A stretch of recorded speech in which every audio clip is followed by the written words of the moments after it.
And exhale, good. Drop your shoulder now. Beautiful. Our patient here had a car accident back in February, so we've been working with some neck pain and discomfort.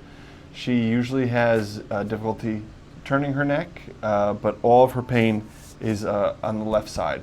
So we've been working on getting motion restored back into the base of her neck, and today we're going to look a little bit lower into the upper thoracic spine as well. So this is a C6 adjustment. It's a PLS.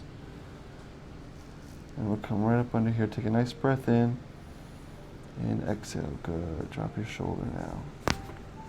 Beautiful. That went really well. C2 is a PLI. Big exhale out. Good. Turn your head left. There it is. Beautiful. And we'll come right into here, right on the spinous of T4. And exhale out. Good. Let your chest kind of fall down, down. There it goes. Beautiful. Big exhale out. Good. Let your belly kind of sag down, down. That's it. All right, L5 push. It's already going. That's the rest of it. Beautiful. Hands, stand tall.